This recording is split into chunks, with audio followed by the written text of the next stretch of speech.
Well, how's your week been going so far? I mean, the week has been good, but like these workouts have been terrible. Terrible. Yeah, no, I'm feeling I'm not sore. Like, I'm fine. Mm-hmm. I just like mentally am like, I would like a phone it in type of workout. Yeah. These The, ones lately have been these like couplets and triplets where there's not a lot of excuse. And if you yes. don't want to go hard, you don't have to.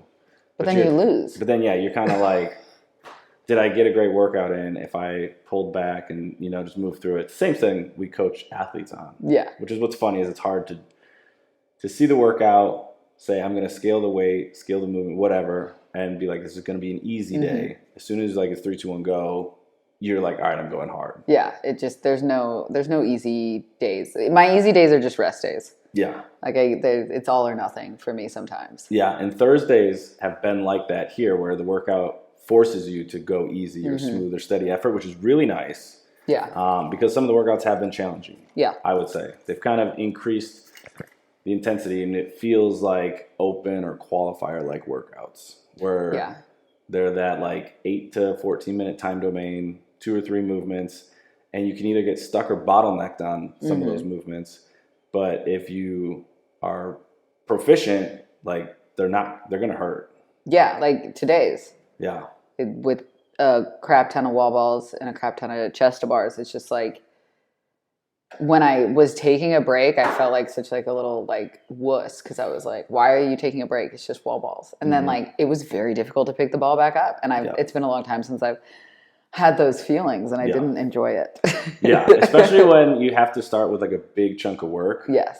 It's funny because we had 2 workouts this week that were the inverse. So today's wall balls and chest to bars, big number to start, and it gets smaller and smaller, which for me mentally, I like that way better.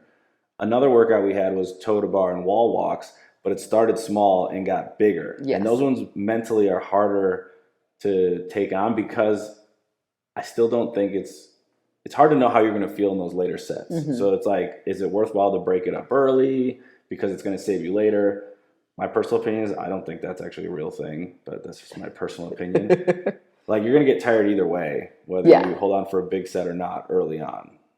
But these ones, like where it's a lot of reps early and it goes lower, it's kind of like, okay, I know each time I go back to that movement, it's less reps and I can gut my way through it. I think for me, I like to, now this goes like when you have a to-do list. Yeah. And you write down, there's normally like one bigger thing on it. Do you like to do the big thing first or the little thing first? The little stuff first to like, so do the little stuff and then you've marked off more things? Or are you someone that's like, I'm going to knock out the big thing and then I'll handle the little stuff after that? I prefer the big stuff, especially like earlier in the day. Yeah. When like there's energy and mental capacity and things like that. Yeah. Because like the later the day gets, the less likely I'm going to do the big thing. See, this is what I thought you might be like that because like when I see a workout, I'm not like super stoked about increasing reps. It's not my favorite thing, but I like to get a lot done, so I like the movement of the smaller sets, right? I'm moving back and forth. I'm not stuck doing 60 wall balls. I've visually, if I look at the list, I've accomplished most of it, even if the last thing is like 100 burpees. Yeah. Like starting with 100 burpees or ending with like, I'd rather end with it because like, it's just like, I've done all this other stuff. I got all that out of the way. Now this is the last thing I have to do. So if I have like a to-do list with a lot of little things and one big thing, I'll normally do all the little stuff first, knock it out, and then I just got the one big thing left. And then it's like, even though it's big, it's just one. Yeah.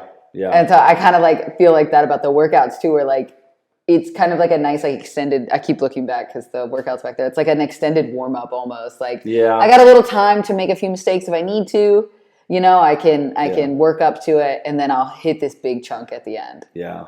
And that makes a lot of sense because I think when you're doing something, whether it's a to-do list or a workout, like just almost like having a small enough goal that you can trip over it and just get something done where you're like, boom, I'm moving in the right direction, gives you some confidence to keep going then. Yes. So it's like rather than sitting there staring at an object or a to-do list with a massive list and you're just like, this is overwhelming, or it's 60 wall balls to start a workout and you're like, this is really, I don't even know how I want to break this up. Yeah. If you were to say, hey, do 10, it's like, okay, I'll do 10 and now I'll see what comes next. Yeah. That's interesting. And it's actually similar to what we were thinking about chatting about for today, which is this idea of one, like how do we maintain some consistency, or how do we think about approaching workouts with the weather changing and it's getting darker earlier and it's getting colder, and there's these things that kind of keep us from wanting to do workouts, and then when you're there, what are the things that we might like to think about to get us through a workout? Because showing up is half the battle. Yeah. So then the other half is, okay, now we're there, what do I actually do when I'm in that hour-long class? So I think it's helpful to start with, what are some of the things that you like to think about as the weather changes? It gets darker earlier. You know, it feels like schedules somehow get busier in the fall, and you start looking at holidays. It can be very easy to write off the gym and not be as consistent as maybe we are in the summer when it's nice out, it's sunny, it's hot. Like, we like doing that. So what are some of the things that go through your mind with that? Well, I will say, like, I do have just the privilege of having working out being such a part of my life for my whole adult life. So it's not really like an extra thing for me. It's just there. It's like waking up and brushing my teeth. I'm going to work out on certain days. I work out 4 days a week. I'm not like crazy or anything, but like for me, it's so ingrained into my schedule that like if it's a bigger deal when I miss the workout than to make the workout, if that makes sense. So I do have that privilege of like being like, it's so in my routine. But like, you know, sometimes, like when you're like, oh, I'm going to get there early today to knock it out so I can go like get other stuff done. It's like you're laying in bed, like it's still dark out. It's a little chilly. I got to put on extra clothes. You know, I got to get there. And in my head, I use probably not the healthiest maneuver, but that little bit of like millennial guilt of like, well, you got to do this because you want to eat later, you know, like I know it's not healthy. I will admit to that, right? Yeah. But like if I want a little treat at the end of the night, I'm not going to feel bad about it because I worked out in the morning. So that's like my unhealthy way of motivating myself. The healthier way is I always feel better. Yeah. Like even though it is tough to get out of bed, I like to think about that feeling of accomplishment after the workout. Yeah. And that really like motivate. It's like getting checking that one thing off the list. And now I can tackle the day, which is the bigger thing on the list. Like this was a little thing. And now I'm going to tackle the day with that bigger thing on the list. Yeah. I think about how you approach that workout, training session, whatever it might be. Because if we get ourselves really worked up of like, I've got to go crush this workout and hit a certain time or lift a certain weight, like that builds sort of this suspense and anxiety. And now maybe the workout is way more than what it actually is. Versus I'm going to go in, I'm going to move. I see there's certain workouts or movements or rep schemes. It's like, we'll see how it goes. It's going to be a workout. I'm probably going to forget about it in a week, and you know, I'll move on with my life. Yeah. So having that approach to me leads it to be a little less stressful when thinking about it. Now I will say that is easy to say, harder to do, because there's still workouts that I'll see on paper and in your head you're almost like, this is a wheelhouse workout. This is one I'm excited for, and like you want to do well. And so you build some of that extra pressure of like, all right, I got to do really well. But the idea of just, hey, moving is going to make me feel better, regardless of what my body feels like right now, that usually helps me to want to say, all right, how do I figure out and fit this in? And similarly, like it's usually baked into my day. We're very similar that same time, same class, if possible, like I'm going to be there. Yeah. And I think that's part of it as well, is to build that habit. If you have some level of consistency in your day, what is that time for you? If it's the 6:30 a.m. because you know as soon as you're done with work and there's kids and other obligations that like it's just not going to get done, then we've got to orient and set ourselves up for success there. If you're like, hey, I block off an hour and a half in the middle of my day for lunch and I'm a lunch timer, great. Or if you're like, hey, I don't have as many obligations in the evening, so 5:15 or 6:30 or whatever is just like clockwork for me, great. So I think it starts with kind of like looking at your schedule and realizing like, when is it that I can get this in more consistently than not? 3 days a week, I know I'm good for this time. Yeah. And then part of it, and I think the beautiful thing about having a community in a gym is knowing that like there's going to be other people there or a coach there. And I think the people who go ahead and sign in for all the classes that they want to hit for the week right away on Sunday, it's just that little extra like push of like, hey, I signed in, I want to do it, like I want to get there for that class. Yeah, I agree. It definitely, like, it's in the back of your head, like, oh, I've already signed in, so might as well just go. Yeah. You know, like it's already there. Yeah. And also, yeah, like you said, like putting it into a spot in the day where it's like the least inconvenient, right? If you're not a morning person and you never get up before 7, deciding one night that you're going to take the 6:30 class, the 6:30 a.m. class the next day probably isn't a great idea. Maybe just practice getting up earlier if that's something you want to do and no one's making you. But if you wanted to be a morning person, you want to change that part, that's fine. But maybe practice getting up early first before you're like, I'm just going to go to class the next day. And then you miss it, you feel bad, you get the guilt, blah, blah, blah. And it just kind of builds on that. And it's just, you know, make it so it works as easily as possible into your schedule. Yeah. And the other thing that comes to mind for me is this idea of motivation. And people talk about all different types of motivation, like whether it's a specific goal, like performance-wise, aesthetic-wise, or, you know, we're trying to work towards a specific race we're doing. You know, that's great to have some of those goals. Sometimes maybe it's more of the intrinsic of like, I just want to feel good. I want to appreciate what my body can do. I just enjoy working out for the sake of working out. And what I tell people is, regardless of what those motivations are, they're always going to ebb and flow. And so not being so tied to like one specific desire outcome is going to be helpful. It's like, hey, today I just want to go because I know it's going to help me feel better. Oh, today is a lifting day. I'm excited to go because I want to see how I can maybe get stronger. Or today's a benchmark workout that I did a year ago and I want to see where I'm at performance wise. So realize like you can have different motivations almost each day to go to the gym. It doesn't make it right or wrong, bad or good. It's like figuring out what's going to work best for you that day that just gets you signed in and moving towards that class. I think is something that's helpful too. Like when you think about motivation, what comes to mind for you? So yeah, like we all tend to go like macro too often. Like I want to lose 20 pounds. Great. It's a great big goal to have. But what do you want to do today? Like, what are you going to do today to get you to that goal, but also just have a good day as well? And like kind of bringing it back to the person helps them not just see in the distance, but like be in there in that day. And for myself as well, like, what do I want to do today? Well, I want to move and feel accomplished. Okay, well, we can work out and put in some effort, and then that's going to help you get to that feeling. Yeah. So it's just bringing it back to the person and not just such a big goal all the time. Because I think that happens. Like, I want to go to the games.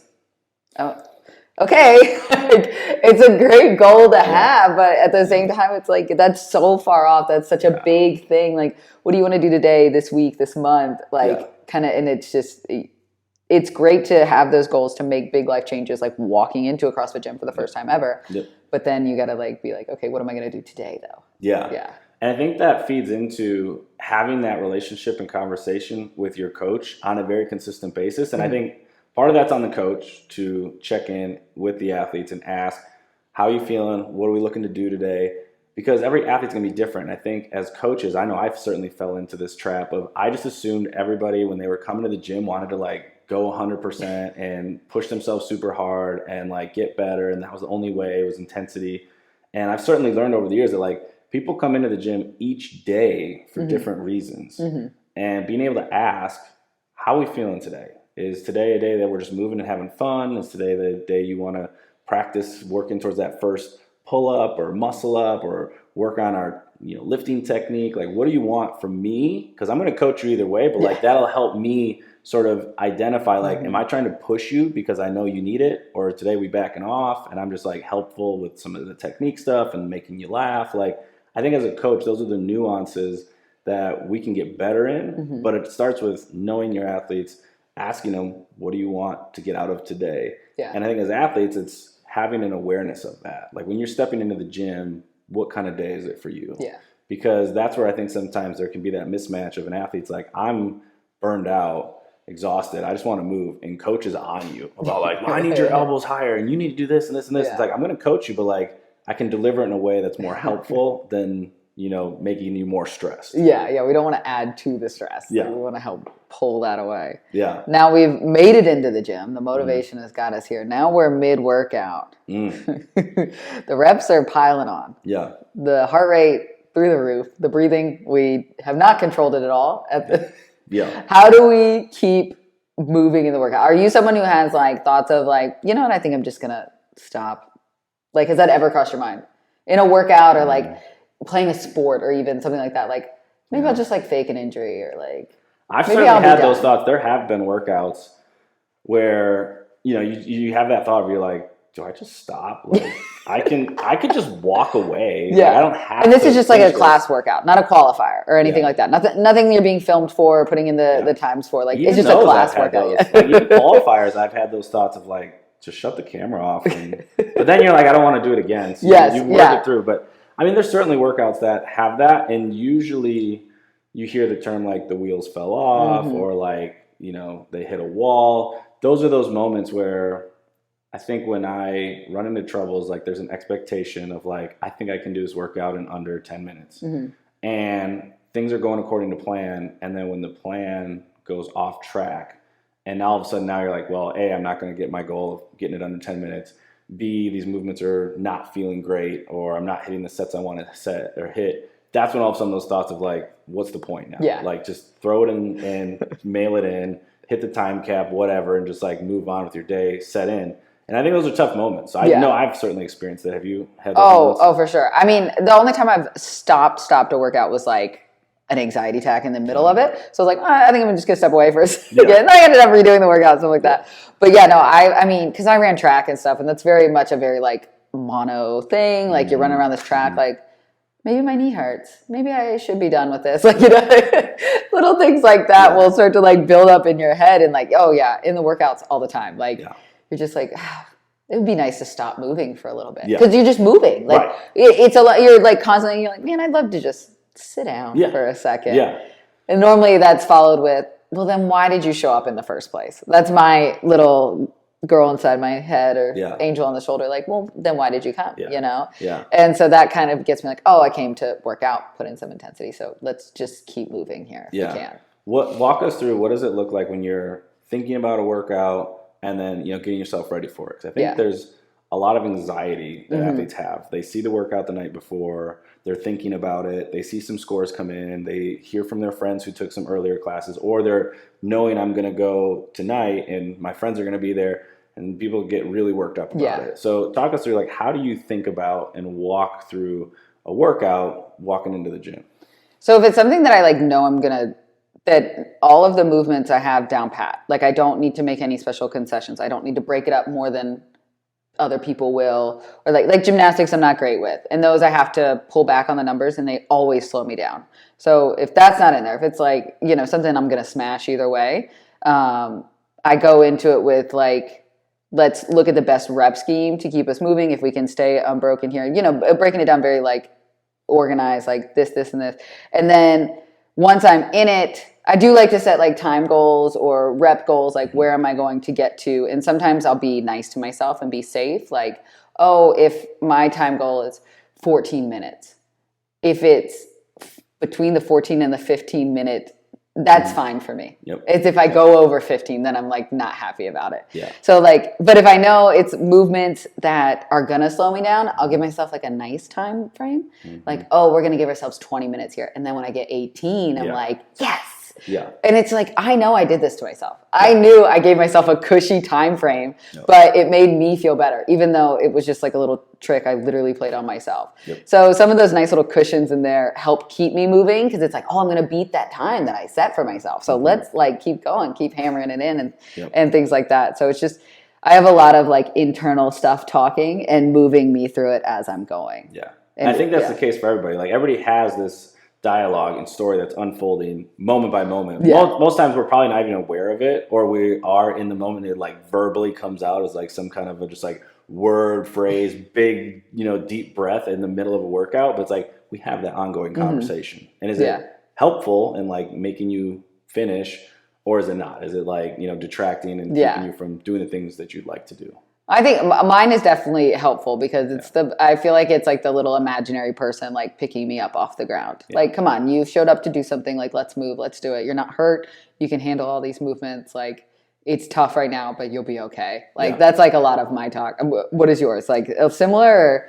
Yeah, I would say mine is similar. It's changed, I would say, a lot, even over the last number of years, because when I approach a workout, I think when I first started CrossFit, I loved it for the sake of doing it. And then I kind of ventured into the competitive realm. And that brings with it this whole other idea of you're constantly evaluating and assessing yourself compared to other people.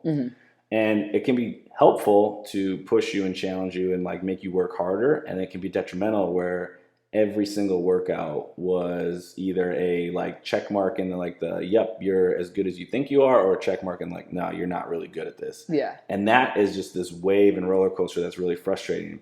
And so one of the things that I think I've grown and worked on now is to differentiate between competitive and competing and training, working out. And the difference to me is that the workout, when I'm in a training or, you know, just kind of a testing out phase, is like, it's going to go the way it's going to go. And all of it is just a learning opportunity. Like, I'm going to have some goals. We can try and go for bigger sets than we might normally would. We might try and hold faster paces. And the wheels might fall off, and like, what difference does it make? It's just a daily workout. Tomorrow you'll wake up and you'll do something different. So it certainly takes the pressure off, and it allows me to kind of run my own race and see where I'm at. And then, so that mentality, when I'm looking at a workout now, the thoughts in my head are starting to be very strategic and analytical around what kind of paces would I like to hold, what kind of sets would I like to try. And depending on how I feel that day, that's usually where I'll start to venture into like, let's see if we can go a little bit bigger, a little bit more reps, a few extra here, cut down on a break here, and let's see what happens. Like, and if it goes all to crap, then like, oh well, now you just learn like you can't hold those paces. And that's always a good thing. So for me, it's taken a lot of pressure off of like a score dictating how good my workout is. The workout's going to happen either way. The intensity is going to be there either way. So you might as well enjoy as much as possible the process and learning and seeing what can come from it. And then there's the moments that are more competitive, like whether it's a weekend competition, maybe a qualifier. And for folks who do that, that can be a very different approach and mentality, but that should be a fraction of the time compared to your day-to-day workouts. And so for me, when I'm in the middle of a workout, like that voice in my head is still going on, and it tends to be a little bit more, I don't know, technique focused. Like when I'm really starting to get fatigued, I'll like try and focus on like one little physical cue. Hey, like put your feet here, just do this, just do that, just to like get through that next rep. Because when those thoughts start coming in of like, you should slow down, or you should quit, or you should just walk off. You're like, all right, just focus on this movement and try and do this right now. And that's probably like the analytical coach in me that does that. It's very like 12-steppy. Like just focus, like don't worry about what's going on later or tomorrow's work or anything. It's just today, it's just right now. Get through this and then move on with your life. No, it's interesting. Like I wish you could just like record what your brain tells you in your head sometimes, because like it's just so funny. Sometimes it's just like the little voice is just like, hey, you gonna like pick that up, or what are you doing? Like, are you just gonna stand there all day? Like, let's go. Like, I don't have too many technical cues unless I'm weightlifting. Like, I'm in it. Like if there's like Olympic lifts in the Metcon, it's more like, just make sure your hands are even, you idiot. Like it's just like that. Or like, hey, remember to use your legs and not just your arms on this, you know, things like that. Like, it's funny how quickly our minds go to that. Of just like beating ourselves up and being our own worst critic in the middle of a workout that we're already demoralized and not feeling good. It's like oh my God, give me so some encouragement here. You couldn't help me get through this.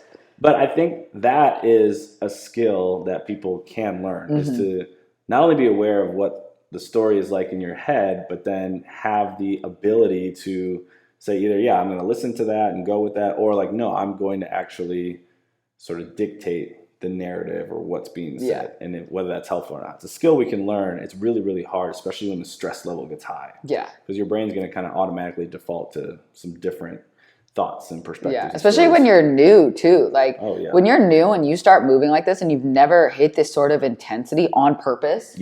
And then your brain is like, stop. Like it's just screaming at you. And then you're just like, and then you get scared, and then your heart rate goes even higher, and like you can kind of see it play out on somebody's face, and like they'll need to take a break, and you just kind of have to be like, hey, like it's okay. And like it can be scary for sure, because it's just it's funny too, like as a coach, one of the things I feel like I pay attention to a lot is breathing. And you know, it sounds like such a simple cue just to like remind people like, hey, make sure you're breathing. But you'll see them take a deep breath. You'll be like, hey, don't forget to breathe, and people will go, Oh, or they're doing like a wall walk and they just do like a set of 3 wall walks. Like, I didn't take a single breath. I'm like, I know, because your face looks Purple. like a purple. And like, so it's like, I've encouraged and tried myself and to help others, like, can we breathe through movements? Because I think when we feel breathless, that sends that signal to your brain of like panic. Yeah. Like, you can't breathe, you're moving, like stress response is through the roof. And that's when all these stories, and it makes it really hard to get through a workout. Yeah. One of the things I know too that I saw from Matt Frazier that I appreciate, especially as you get closer to a workout, closer to the end of a workout, is he talked about how he would tell himself like, hey, in 10 minutes, like, you're going to be fine. Yeah. You know, it's like, it hurts really bad now. You might lay on the floor. You might, you know, be gasping for breath for a couple minutes after, but usually around 10 minutes, you're like, okay, I can walk. I can move around. Like, I'm okay. So it's like being able to know that that's coming and have the ability to like, hey, I've got another 2 minutes left in this workout. I know in 10 minutes I'm going to be fine. So let me see if right now I can try and muster up some energy to finish this thing. Yeah. out.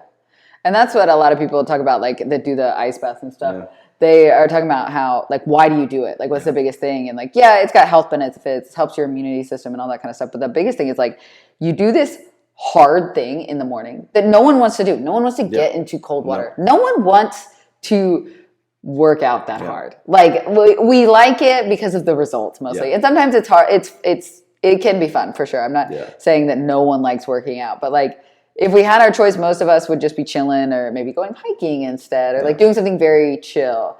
But doing that hard thing, whether it's at the beginning of the day or your end of your day, it's like, I did this hard thing. And mentally, like, I can do other hard things. Yeah.